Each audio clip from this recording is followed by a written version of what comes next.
today at Ackworth. We're just going to try for some decent sized carp, averaging from £2 up to around £10. We're going to fish paste today. It's one of my favourite methods. It's starting to get a bit warmer now. It's end of May, nearly June time, so I'm going to run you through just in time for you to get to learn this amazing method really and catch a lot of fish. I did a video last year on it, but I talked about it in back garden and give you a video of my mate fishing it when I taught him on it, so I thought I'd best do a session where you can watch me do it from start to finish and might make a bit more sense to you. So today really we only need 2 ingredients, and ingredients are, for me, Fin Perfect 4mm pellets. They're going to be as feed pellets, so simple preparation. Basically with the Fin Perfect range feed pellets, if you want to soak them, every minute for the amount of millimetre of the pellets. So these are 4 mils, so 4 minutes, and then they need a standing time of 15 minutes after, once you've drained the water off them. So just simple pond water, just cover them, pat them down just so they're covered, maybe a touch more there, and that's the pellets. That's all we need to do with the pellets. It's that easy. Paste we're going to do today is no baits, 1-to-1 paste. Simple reason it's 1-to-1 is 1 part water, 1 part paste. I usually make it up a bit sloppier than 1-to-1, but I'll go into that with you after. I'm just going to show you, to start off with, we're going to do 1-to-1 and then we'll move on from there. Every bag of 1-to-1 paste comes with a paste pot, and that's what we're going to be fishing with today on the tip of the pole, which I'll go on about later on when we start on the box. So just simply get yourself a little measuring tub. I'm going to do 2 pots worth of paste today.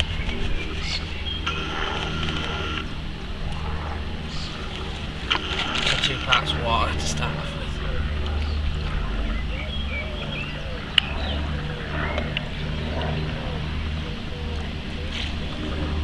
Just give it a little shake round in your bowl. You don't need to touch it too much at the moment. Just give it a little shake back around and let it dissolve itself. Just you might have to break up a few bigger bits on it. But it looks insane, this. It looks like it's, you know, way too sloppy, but believe me, within 2 or 3 minutes, you know, that will thicken up and we can go from there. So just join me in a couple of minutes. Once it's thickened up, we'll go to the next stage of baiting up.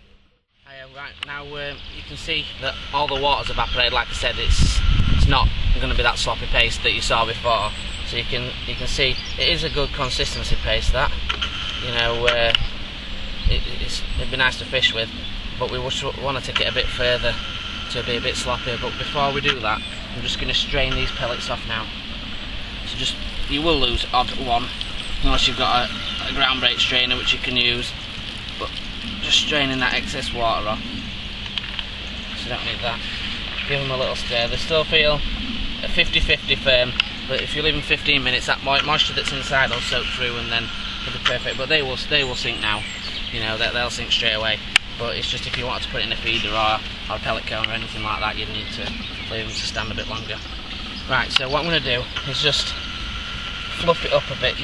Open your fingers and just break it down. As you can see, it's a lot stiffer now. It's more like, well, not ground bait because it's a bit wet for that, but it's like those pastes that you buy in pots that you can pre-buy. We want it a bit wetter than that, so get his measuring cup round. For me, I can do it by eye, but we'll do it as a cup so then you can see.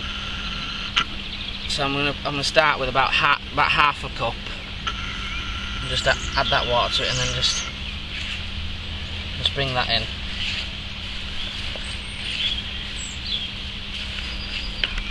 Just put another half a cup, so that's an extra 1 cup. But always do it by halves, because if you put too much in, you can't really take it out, and you can't add more paste mix to it once you've done it. Otherwise, it'll be at different stages, and it'll be not very good. Now this is getting to the consistency that I'm wanting to fish with it today. Now, because I've only got probably between 2 and 3 foot of water today that I'll be fishing when I plumb up, I'll use it this soft because you can use it, you know it's not got a long way to travel and it'll stay on hook for a couple of minutes. But if you were fishing deeper, when you saw the consistency of it before I started adding extra water, that's the consistency I'd use if you were fishing anywhere from 3 to 6 foot, even deeper than that. Just purely because it'll stay on hook better.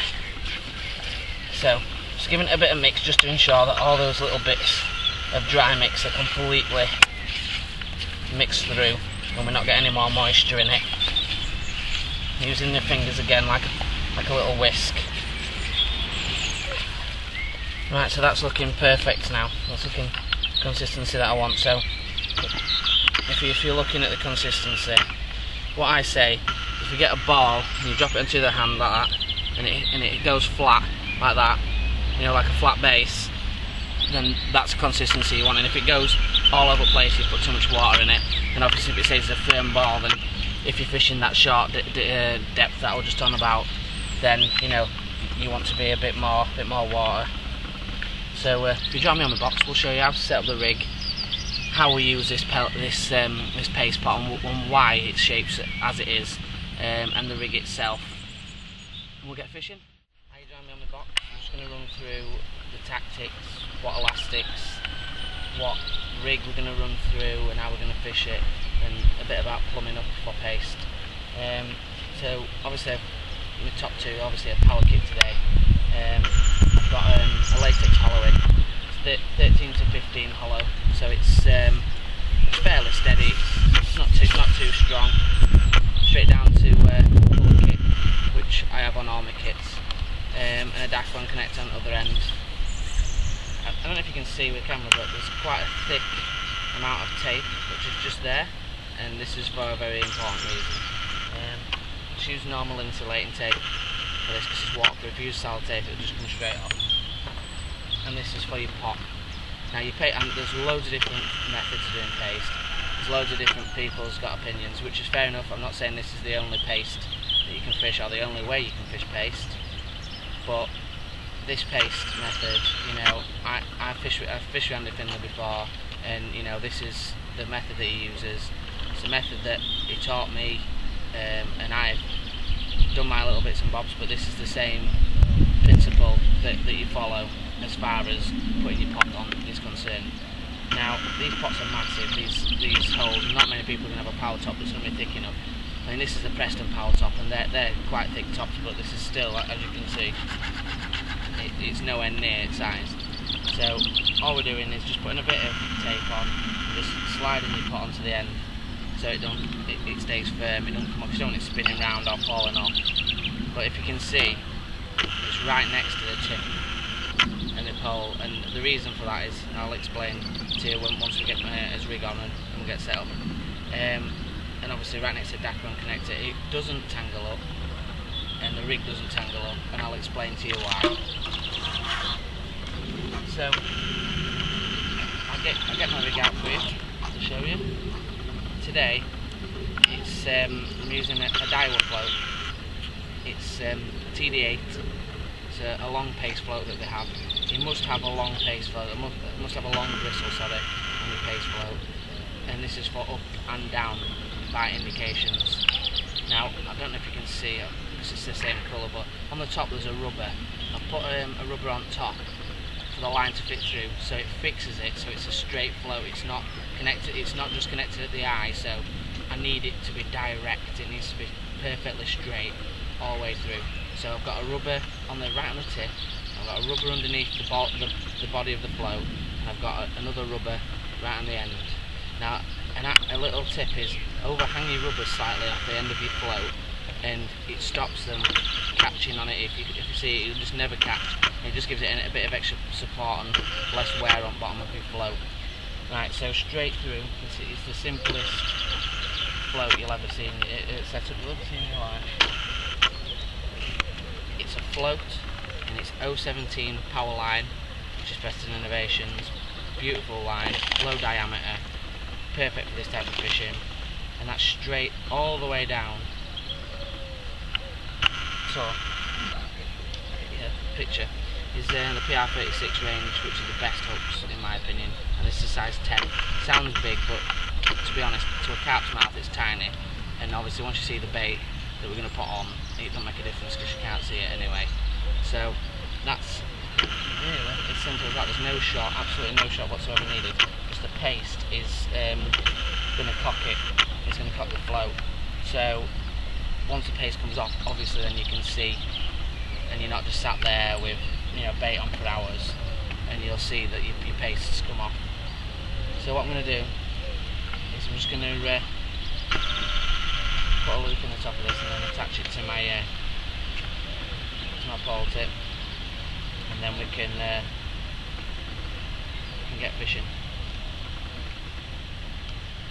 Join me in 2 seconds and we'll do the plumbing up.